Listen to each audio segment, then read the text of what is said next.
Hey gang, my name is Dustin Cruz. I'm one of the content developers here at Chief Architect, and I'm going to be showing you how we make walkthroughs at Chief. Some people call them walkthroughs, some people call them virtual tours. I've got a quick video showing off what I mean. Essentially what we're going to do is we're going to draw a line on the plan, which a camera will then follow. It's going to animate itself down this plan, and while it does, we have control over how fast it's going. We have control over which way it's looking. Is it tilted up or down? What rendering techniques it's using. Right now, we're cruising through a plan made by Scott Harris, and one of our newer content developers, Bailey Hale, made this walkthrough. It's more of a complex walkthrough that's kind of a difficult thing to convey, but as we go through some of the more basic stuff, hopefully we'll get you to a place where you can make your own videos that look as good as that. Okay, let's go take a look. Okay, so now that we have a general idea of what a walkthrough is, we need to see how to make one. So we know it's generally just a line that a camera follows. So the first thing we have to do is create a line. And there's a couple different ways you can do that. The easiest one that I've found is to come up here to the top under 3D, drop down till you see the little feet that says walkthroughs, create walkthrough path. And I'm going to drag this across, and you can see I have keyframe 1, keyframe 2. We'll talk about keyframes in just a sec, but I wanted to show you one more way to make a walkthrough, and that's just by making some CAD lines. So we can take a CAD line here. I'm going to drag to get some curves, mess around with it, right click on it. We're going to convert the polyline into a walkthrough path. Hit OK. My keyframes pop up again. My walkthrough path specification also pops up just like it did before. So there's a couple different ways you can start making your path.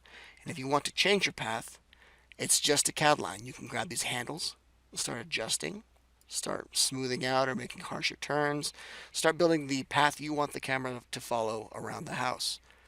Let's delete that. So we've made our path. We have our keyframes set up here, 1 and 2. This is just a basic, simple, very first spline you've ever made, very first walkthrough path you've ever made. Let's open it up.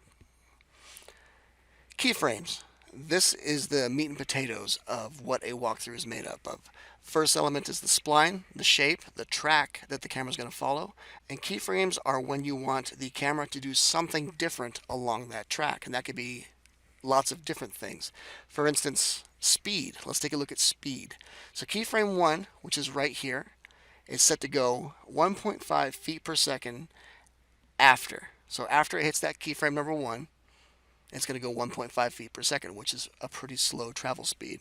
And then it's going to stop when it gets to the end of the spline right here at 2. If we look at that,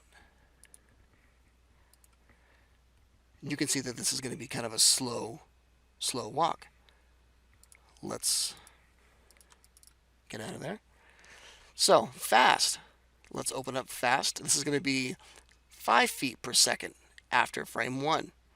So, frame 1, 5 feet per second, it should be faster. Let's take a look. It is indeed faster, but we can do more still. Because a keyframe can change the camera's behavior along the spline, here we have 1, 2, and then way down here is keyframe 3.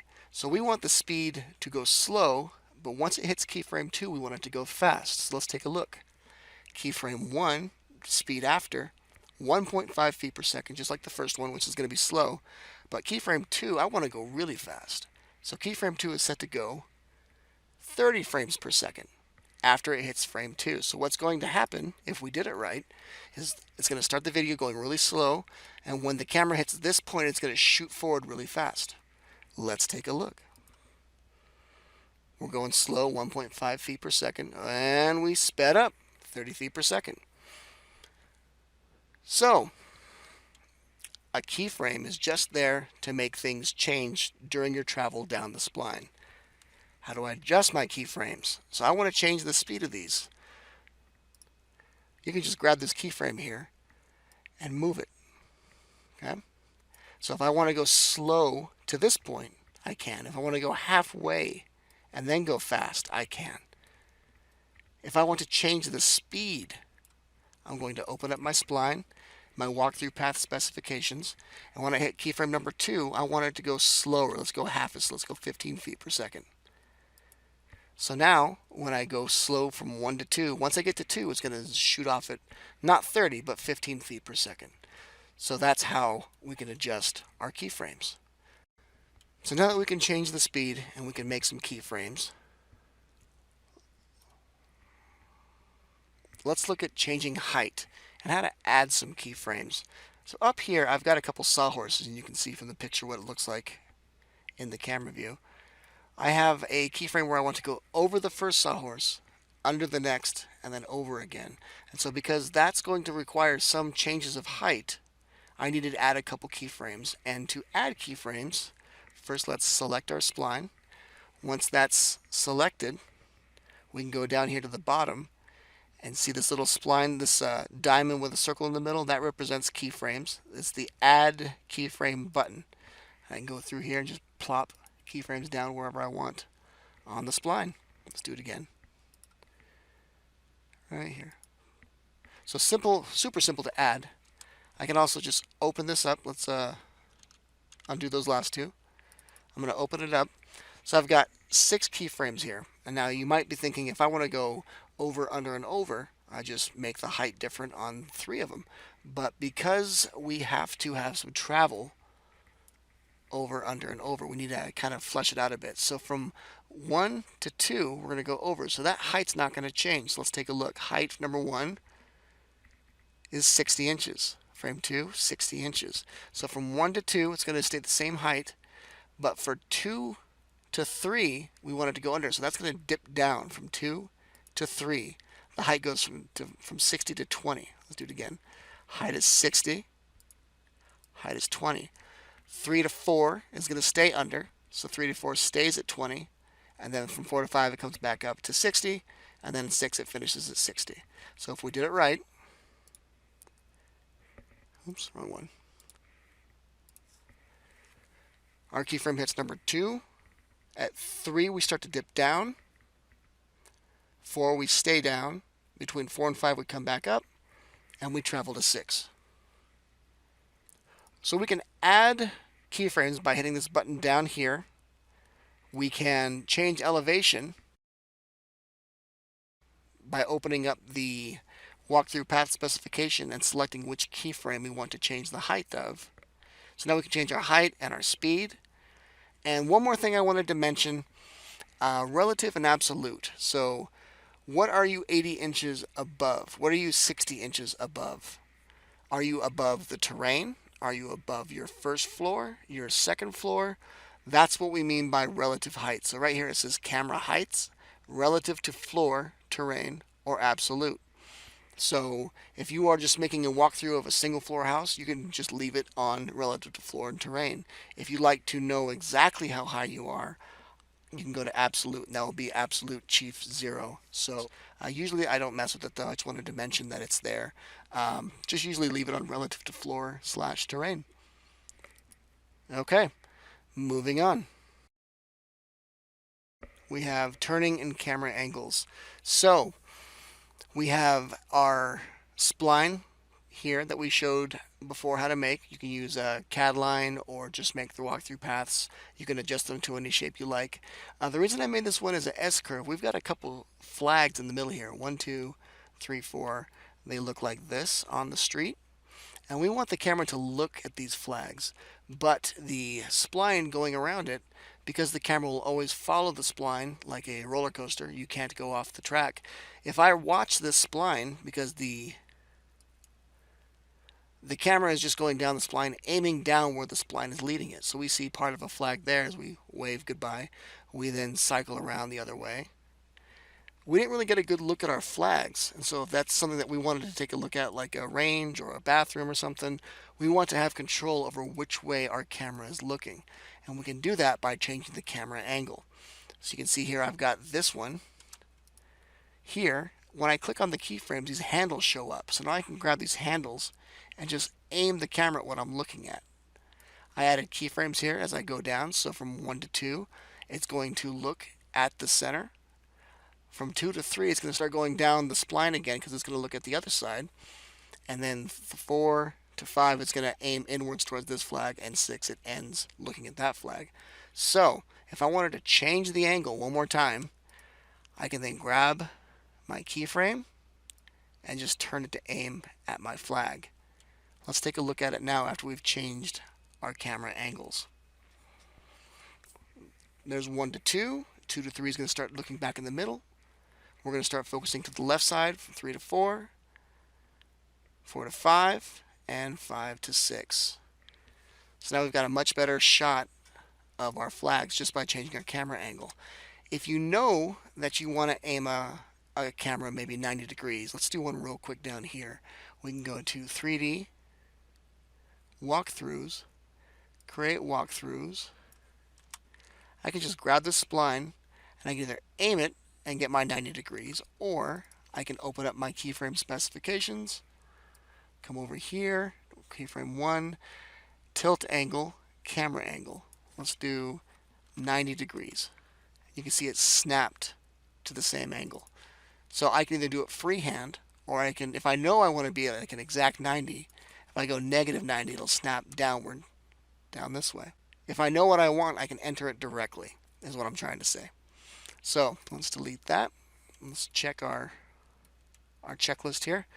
Camera angle changes by freehand or by using the dialog or manual, and relative or absolute. And once again, angle is relative to the path or relative to the plan. I recommend using the path.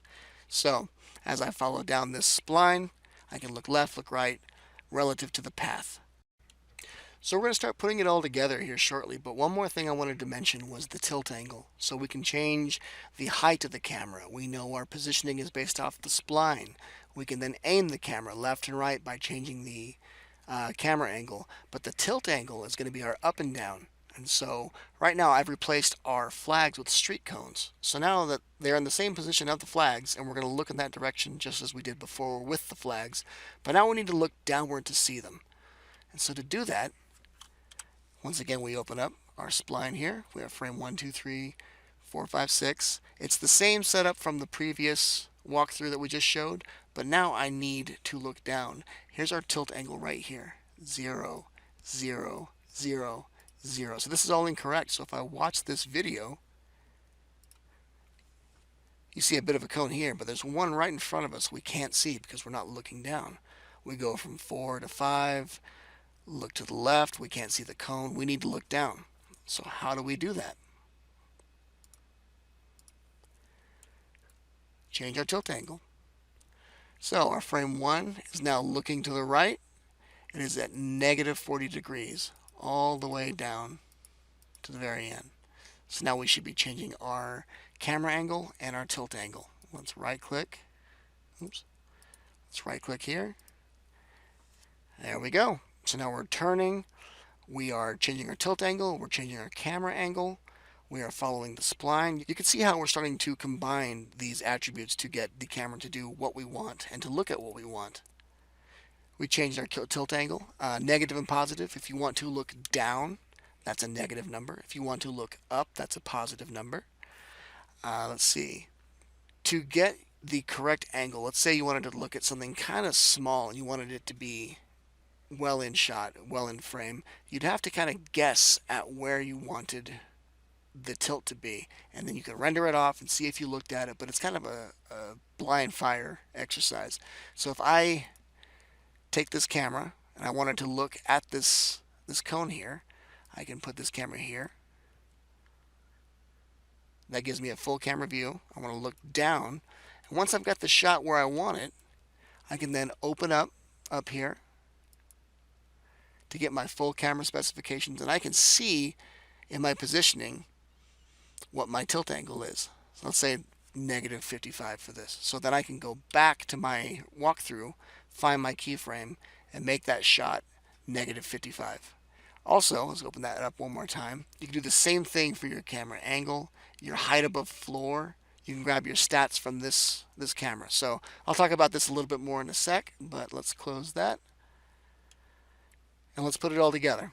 So we've talked about turning, about changing heights, we've talked about changing speeds, making the walkthrough, And now if we go over here and look at this, there's a sample kitchen with a walkthrough with 12 keyframes whipping around in a weird kidney shaped. Let's take a look. So the initial shot is going to go kind of slow. We're decreasing in height as we come down into the kitchen. When we hit a second keyframe, we're going to speed up a little bit. There we go. And we're going to come into the kitchen to kind of see the range, see the hood. We're going to start pivoting to the left, but our position is going to follow the spline to the right. So right now our feet are kind of over the kitchen island, so we can get a wider shot of the hood. We're looking at the range now. We're going to change our tilt slowly to go look up at the hood. And we're going to pull back, changing our camera angle. There's our tilt change. And we're going to slow down so we can take in the sink. And we're changing our height once again as we come back up to get the entire kitchen in frame.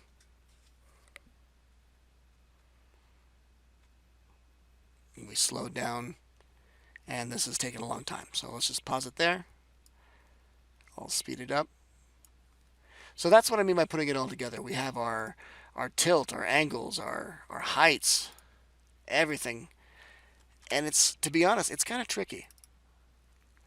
So look at our speed after. It goes from 5 feet per second to 1 feet per second to 5 feet per second to 5, 6, 4, 3. Like, it changes a lot depending on how we want it to look.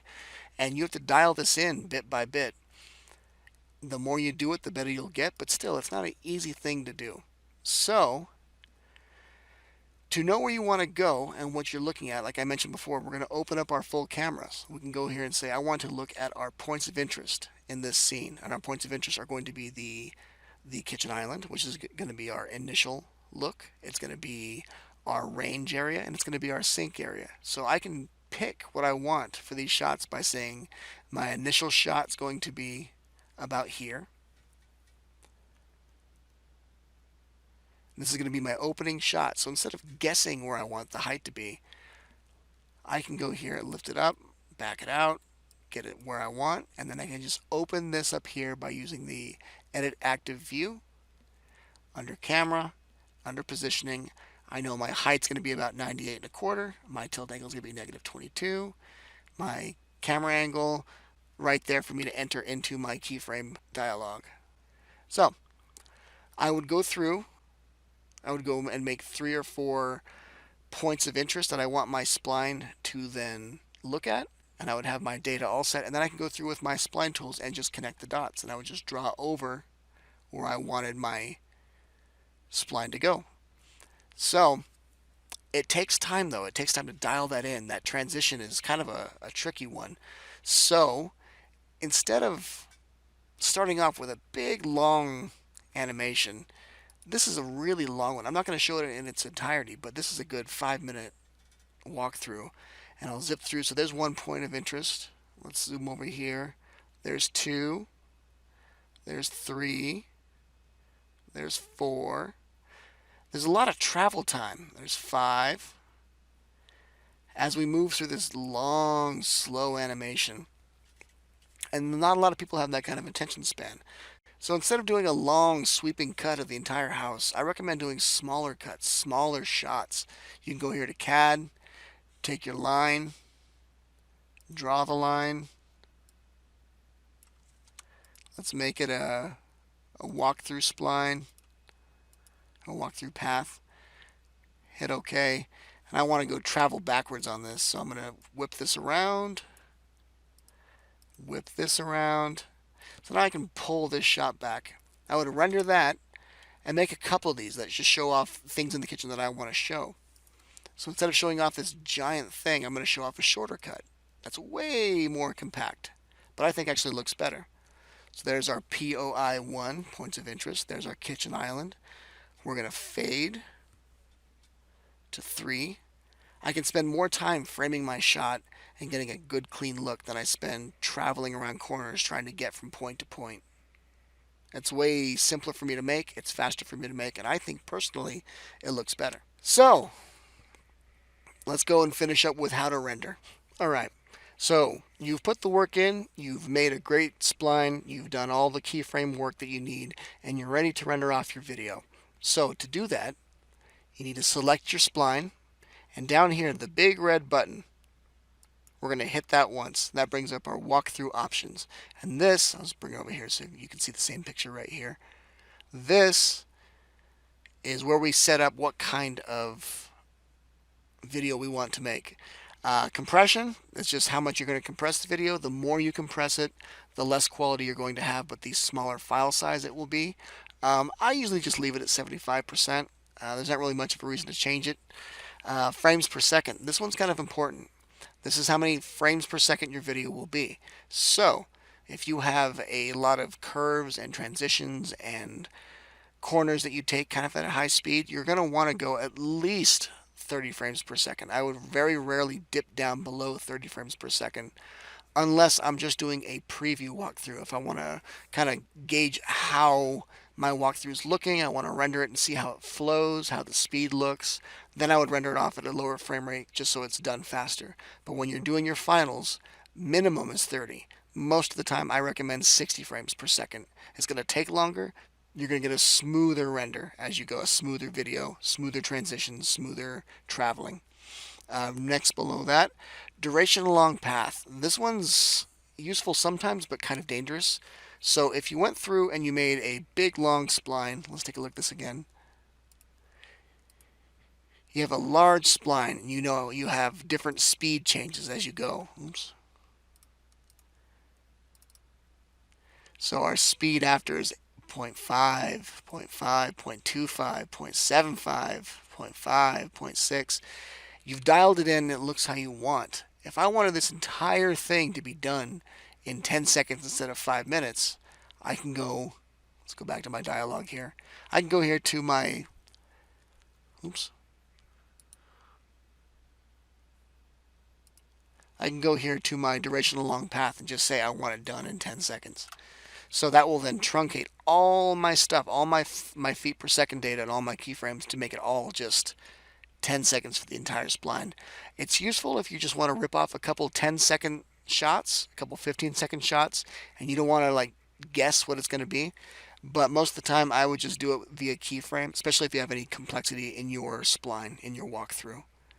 So let's leave that alone for now. Resolution. This current size is what the current window is in Chief. So if you have your library open, it will be that size. If you have it minimized or smaller, it will be that size.